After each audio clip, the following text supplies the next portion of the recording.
नमस्कार पत्रकार साथियों। मैं देश की सांस्कृतिक और राजनीतिक राजधानी उत्तर प्रदेश और उसकी राजधानी लखनऊ में आकर अभिभूत हूं,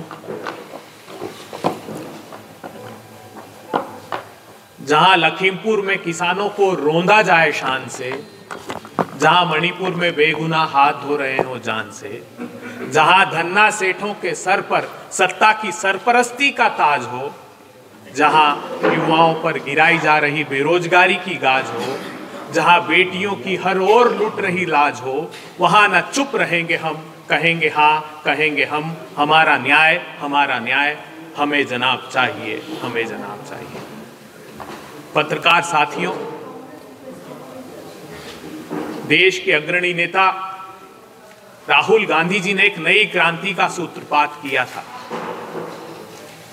भारत जोड़ो यात्रा के माध्यम से एक नई चेतना समूचे राजनीतिक जगत में, सामाजिक जगत में प्रसारित और प्रचारित करने की उन्होंने कोशिश की थी।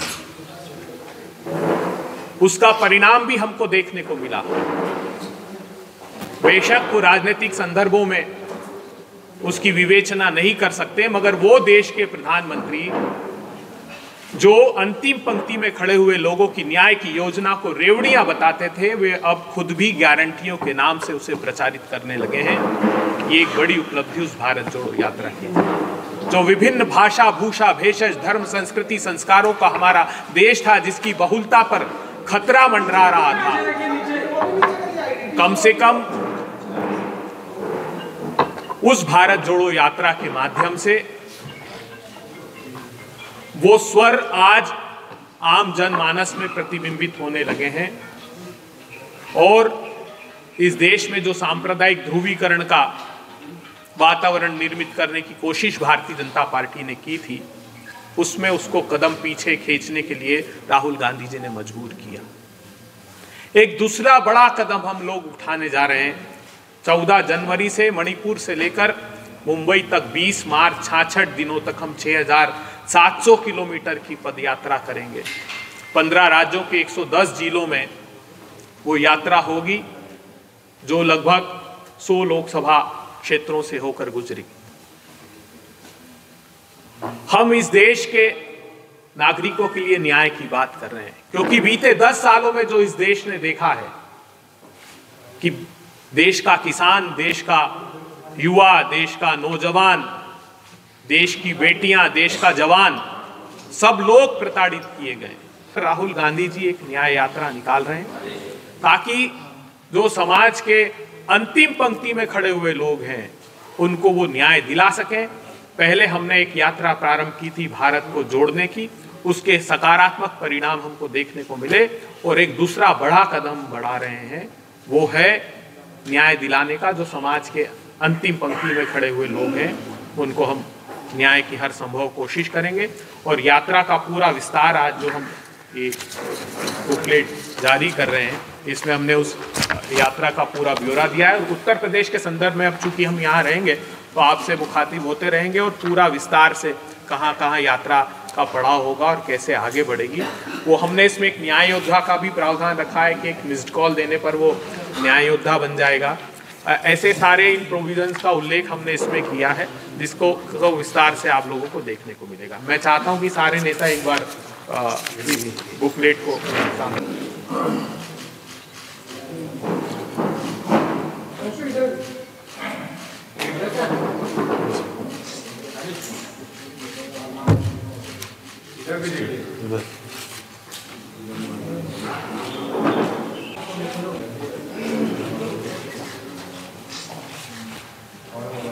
अभी आप बात कर रहे हैं न्याय की, और 4 महामंत्रियों के साथ अन्याय हो रहा है। वो लगातार आरोप लगा रहे हैं कि हमारे साथ अन्याय हो रहा है और हमारा काम प्रधानमंत्री जी छीन लिए।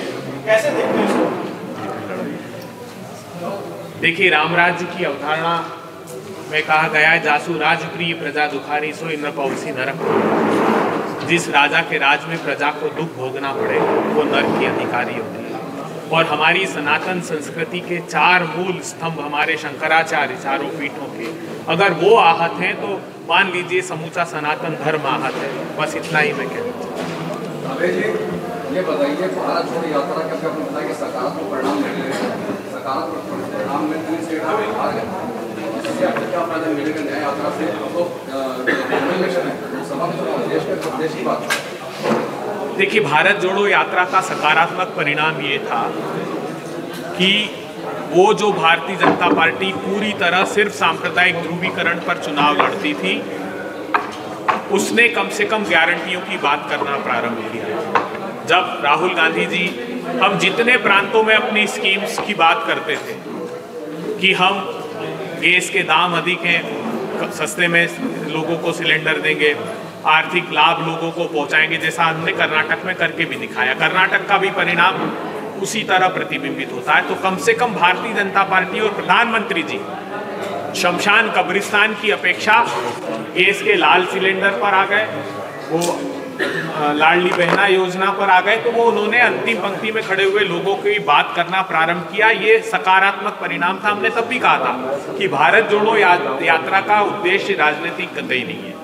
हम न्याय यात्रा भी जो है, भारत जोड़ो न्याय यात्रा, इसका उद्देश्य राजनीतिक कतई नहीं है। हमने सभी को आमंत्रित किया है जो समान विचारधारा के दल हैं, जो भारतीय जनता पार्टी में भी इस विचारधारा के हैं कि हाँ अन्याय हो रहा है, उनको भी हम शामिल करेंगे। हमने सभी को आमंत्रित किया है। भारत जोड़ो यात्रा में भी शामिल ना हुए हो, सद्भावना प्रकट की थी उन लोगों ने। हम तो सभी प्रतिपक्षीय पक्ष के दलों को भी हमने कहा है जो इस बात से सहमत है कि भारत के लोगों के साथ अन्याय हुआ है, उस यात्रा में शामिल हो। हम सभी को निमंत्रित करेंगे और स्वेच्छा से भी जो आना चाहे वो आए।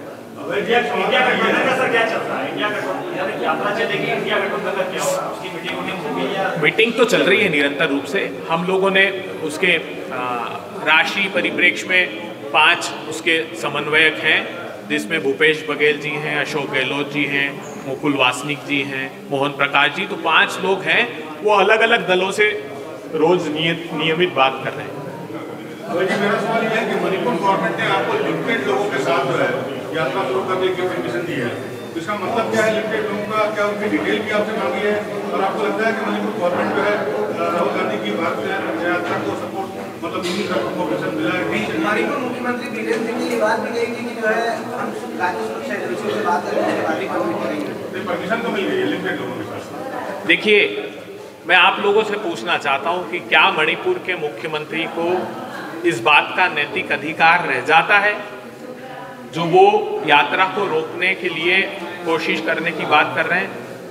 उनकी सरकार के विधायक दिल्ली के दरवाजे पर आए और मीडिया के लोगों से बोला कि ये राज्य प्रायोजित हिंसा है।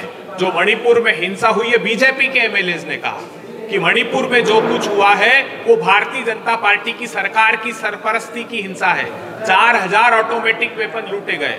वहां पर जो उनके external affairs minister, state minister हैं, उन्होंने कहा कि मोदी जी मेरा घर आग के हवाले कर दिया, जबकि मैं हिंदू हूं। वहां पर कारगिल के जो हमारे वीर थे योद्धा, उनके परिजनों को जिस अवस्था में घुमाया गया, महिलाओं को, जिसकी तस्वीर पूरे देश ने देखी, वो शर्मसार कर देने वाली थी। प्रधानमंत्री जी ने एक अरसे तक मुंह नहीं खोला, मणिपुर का म तक नहीं बोला। मजबूरी में हमको अविश्वास प्रस्ताव लेकर आना पड़ा ताकि प्रधानमंत्री जी कुछ बोलें। 40-50 मिनट तब भी प्रधानमंत्री जी नहीं बोले। हमने वॉकआउट किया, तब उनको ऐसा लगा कि ये शर्मसार कर देने वाली बात होगी, तब मणिपुर पर कुछ बोले। अभी भी वो मुख्यमंत्री को तो बधाई देते हैं, लेकिन वहाँ की हिंसा को रोकने के दिशा में कोई कदम नहीं उठाते। लेकिन हम कानून व्यवस्था का आदर करते हैं मणिपुर की। जो भी एजेंसियों को लगता है कि वो एप्रोप्रिएट तरीका है, हम उसका पालन करेंगे। हम वहाँ रेजिस्ट नहीं करेंगे। हम न्याय मांगने की दिशा में वहाँ से कदम इसलिए बढ़ा रहे हैं कि अन्याय वहाँ पर बहुत चरम पर है। हम उस अन्याय को रोकने के लिए वहाँ से अपना कदम